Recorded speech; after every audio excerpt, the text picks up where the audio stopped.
Hello and welcome to this video on the arachnids from Starship Troopers. The arachnids are, of course, the multi-legged creatures of notoriety. For this video, we will focus on the movie and video game arachnids rather than the book arachnids. This is primarily to keep to a biological organism, not something that amalgamates mechanical and biological functions. There is also greater consistency in creature style, where the book and board game differ greatly from each other, let alone the games and movie. Arachnids are an insect civilization. They exist in a clear hierarchy, with clearly defined roles: warriors, brain bugs, drones, and so on. They were originally described as nothing more than mindless killing machines, but each fills its role without fail, while others fill theirs, with each caste being specialized. In the movie, biology teacher states, arachnids have millions of years of evolution behind them and are, in the case of survival capability, the perfect species. There is a wide diversity of arachnids or bugs. The chariot bug, which is a worker bugs, which specialize in tunneling, drone bugs, which appear to be juvenile warrior bugs, and the more advanced tiger and royal guard bug, which are the military force along with the warrior bug. Spitter bugs, which spew a toxic and corrosive substance. Hopper bugs, which are flying bugs that fight. There is also a subvariant that can spew flame or acid as well as fly. There are tanka bugs, which fire a stream of flame or acid from their head. Alongside tanka bugs are plasma and scorpion bugs. The former fire plasma from their rear end like a rocket, while the latter eject it from their tail, very much like a short-range heavy weapon. There are also a series of intelligence bugs, but limited in quantities. These start with the control bug, these being a quasi-parasitic bug that takes control of the host's central nervous system. The brain bug, which is capable of extracting the brain of a human, and possibly other creatures, incorporating their knowledge and memories. They provide a direct line of command in the field of battle. Finally, we have the queen, which is a reproductive creature. It produces all arachnids. Knowing what arachnids exist, we can begin to see how realistic the evolution of this species is. Do remember that no matter how much we look at the outcome, it is just that. It is a specific outcome that has been established. Normally, evolution does not work this way. Instead, it is selecting for the traits that we ultimately see and not the traits we do not see. This is why we see people with darker skin in Africa and lighter skin in the Nordic countries. These traits conferred an advantage.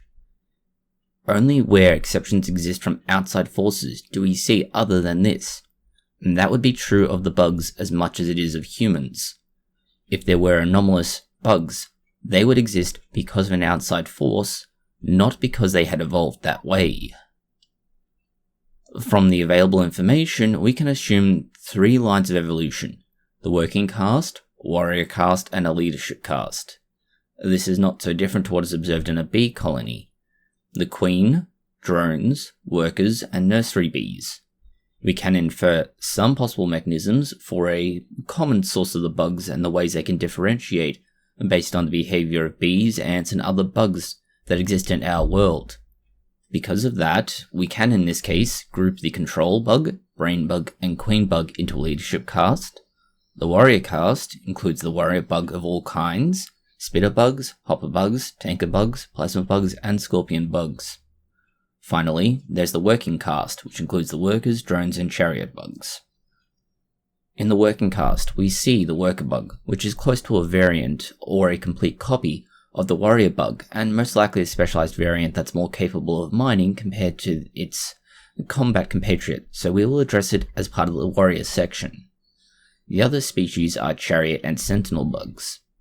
The chariot bug is broad and flat and largely exists to move the brain bug. They seem to have no strength or fighting ability, being very squishy. They are basically a cockroach. The sentinel bug is much more advanced, with the ability to emit illuminating light. This is a phenomena seen in fireflies, which only last a single season, and the bug firefly too. The firefly species varies wildly between examples. They come in many sizes, weights, colours, and more. Interestingly, they can also be predators in some circumstances. They can specialize in preying on the larvae of other species, particularly fireflies, but also snails and slugs. This points towards the first way they could have evolved.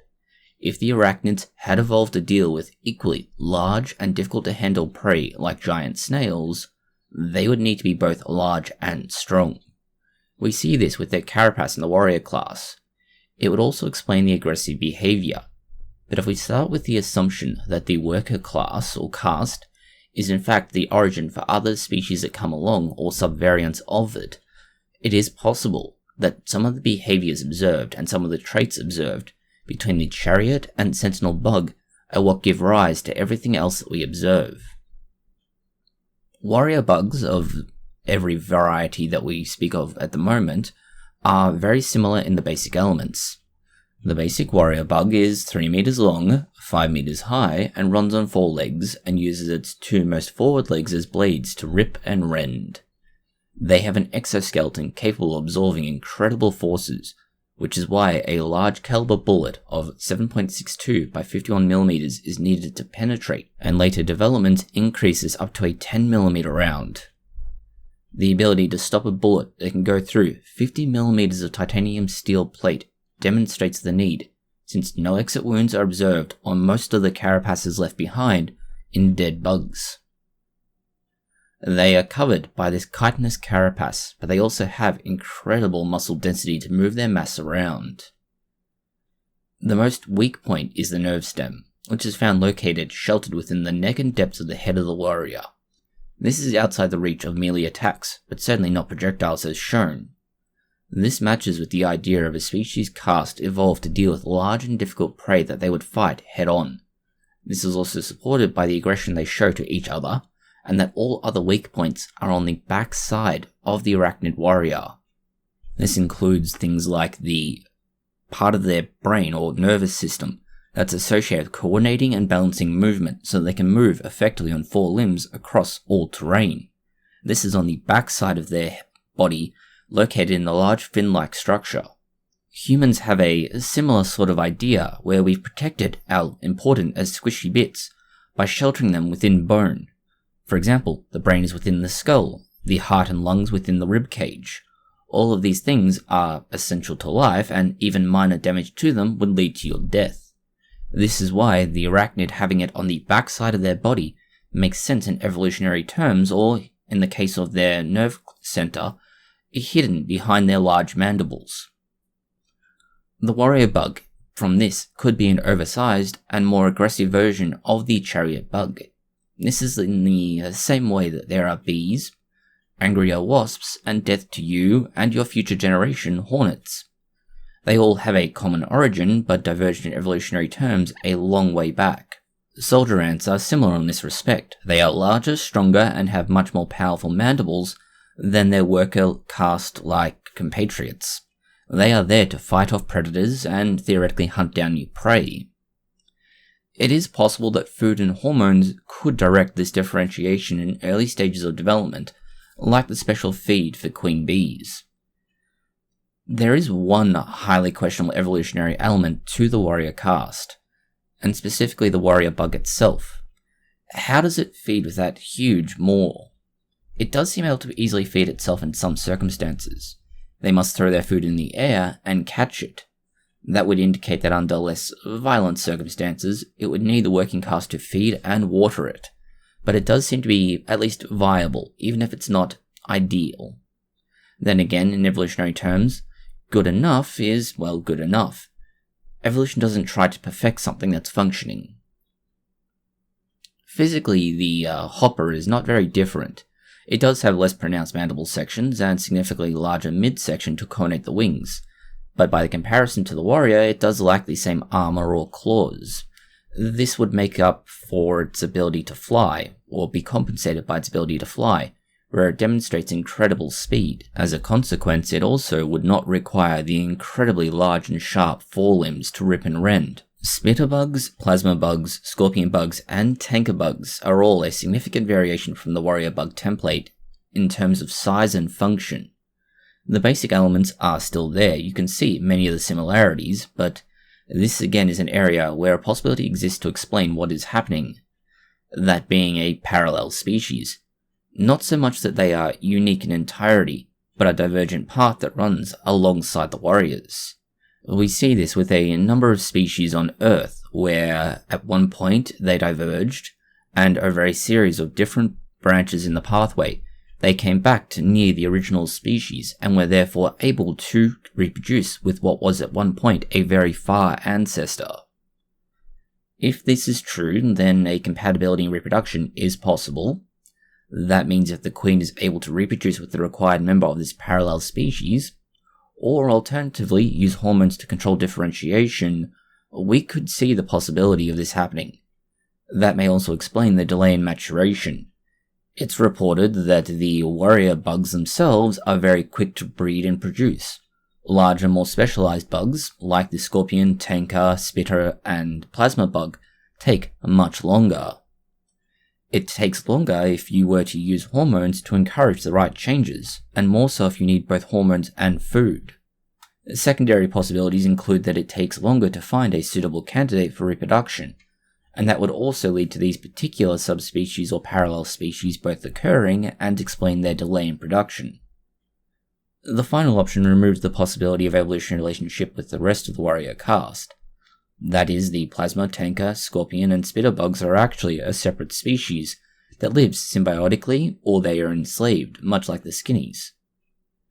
This explains why we still see these arachnids, but not the pressure that led to the evolution of such explosive chemical traits.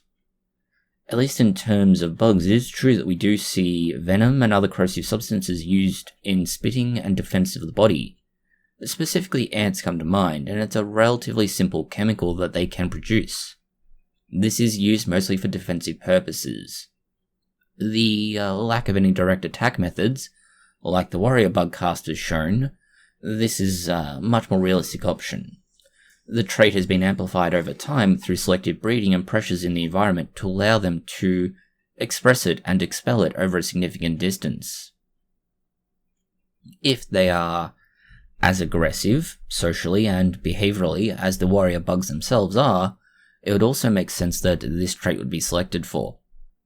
The similarity with warrior bugs could also explain the way that the tanka bugs are a mutant or crossbreed, leading to scorpion bugs.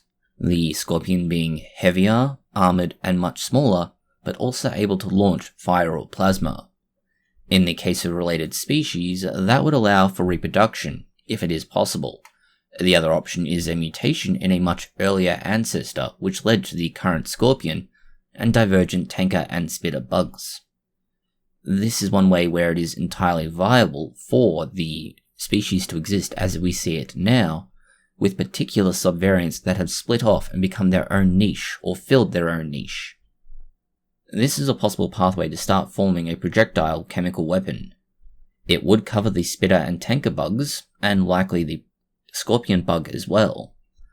Plasma bugs are a more difficult example. Plasma is a superheated gas that strips electrons away from the parent molecule. It happens around lightning.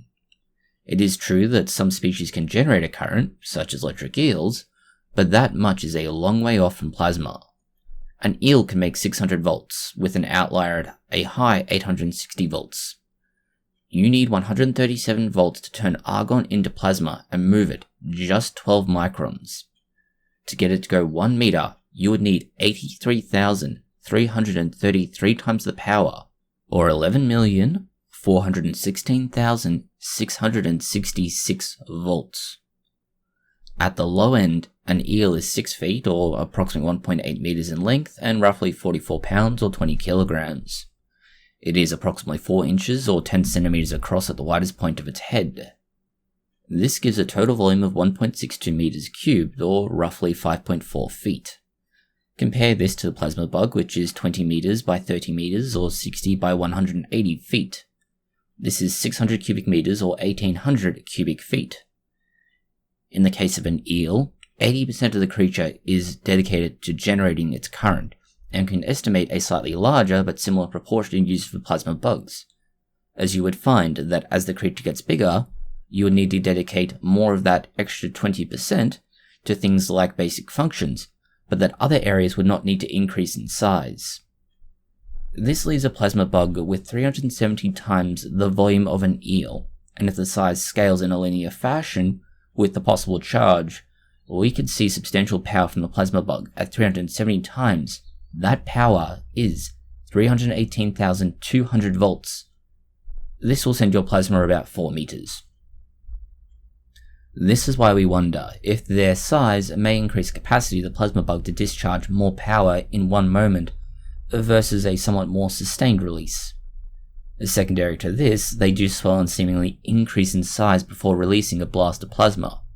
This may increase the size and power substantially. The other option is to use a contained chemical reaction to generate the same result. Think of a giant battery. This would also match with the rather spectacular explosions seen when they are hit with explosive-like mini-nukes. None of these bugs so far are anything more than living mobile artillery or consumables. They are just, if not more, expendable than the mobile infantry. As you can see, there is a possible pathway for there to have been a growth from the very, very basic worker bugs all the way through to the more advanced, let's say, plasma bugs, primarily because the relationship between, say, the chemical reaction contained within a firefly and the chemical reaction within a plasma bug are not necessarily perfect parallels, but you can certainly see how such a setup might have evolved. The last caste is very different. They are intelligent and valuable, the control, brain, and queen bugs. Unlike every other arachnid mentioned, they do not have a simple mind focused on survival, but on coordination and control. Control bugs are the smallest, roughly the size of human hands. They take control of a host by attaching themselves to the spinal cord and interfering with it. Theoretically, they're meant to have a telepathic connection to the brain bug. This raises the question of if they are derived from the brain bug or a separate creature that is connected. It is possible that these bugs have developed some kind of radio frequency communication, like bats, whales, and similar. These can communicate over a very large distance, and this is by using the advantages of their environment.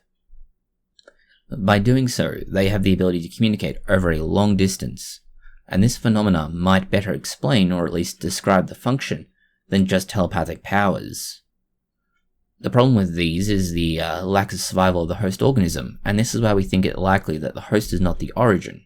It is likely that the host is entirely and completely seen as only food. That is shown by the lack of blood flow and consequential necrosis beginning from the periphery and working its way into the rest of the body. The next challenge from this, then, is what have the control bugs been fed on before now? There are no similar organisms other than the skinnies. The other possibility, which is more likely and somewhat more complicated, is that the control bugs may be immature brain bugs. That would explain the ability to process information and control physical functions. It would also mean that whatever the brain bug has been fed on is what these can be fed on if they don't have access to a host. The other possibility, and slightly more disconcerting idea, is that perhaps they are solely only able to reproduce through parasitic processes and therefore feed on the warrior caste at some point. This has of course ignored the possibility that in a universe where telepathic powers exist, there is a more realistic explanation. That is, they are literally telepathic, and that there is something going on with the brain bug and the control bug. The brain bug is the next obvious candidate to discuss.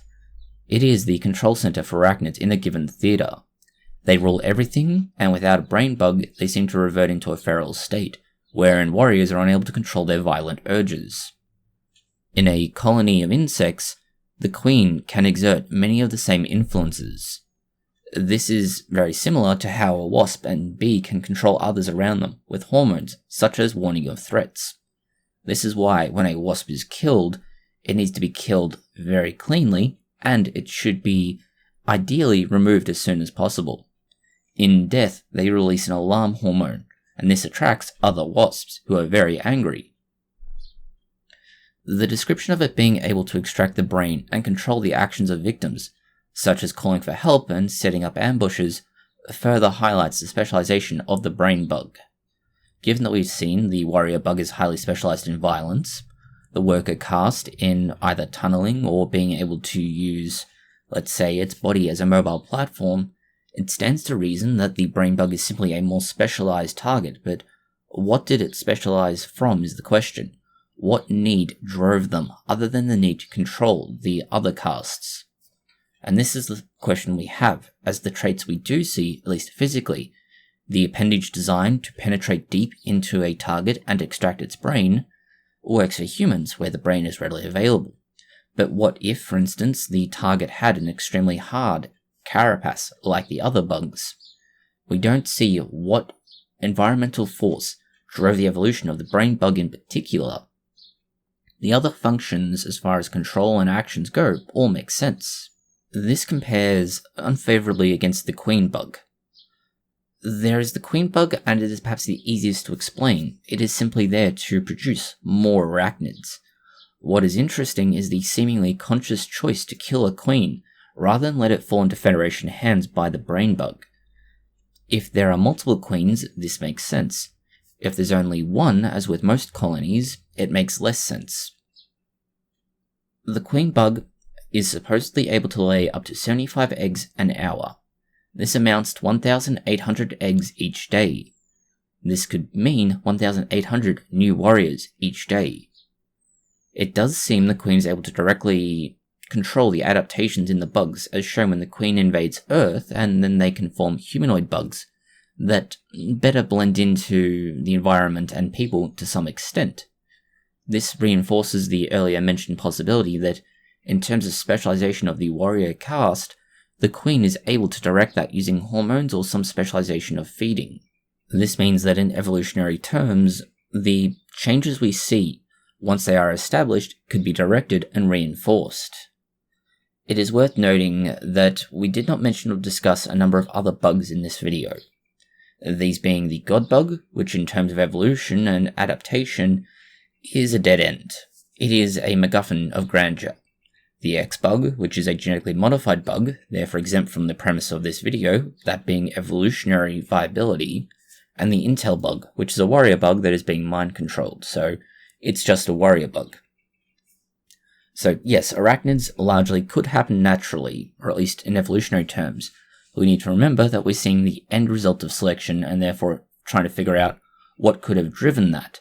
That is the sole result that led to this point. Normally, evolution would take a scattershot approach, where it would throw everything at the wall to see what sticks. There could have been 100 or more other ways we could have reached this end result. The pathway to this point are all reasonably believable. Admittedly, there are some other questions, such as, the warrior bugs are using what as their oxygen option? Is it oxygen? How do they import and use all that oxygen into their body? If not that, what are they using in what seems to be an atmosphere that is suitable for humans who do require oxygen? There are other options, but they don't ultimately affect the end result. They're simply trying to understand what the current biology of the arachnid is doing. Thank you for watching this video. If you found it interesting, consider liking, sharing, and subscribing. Please post any comments, questions, or suggestions you have below.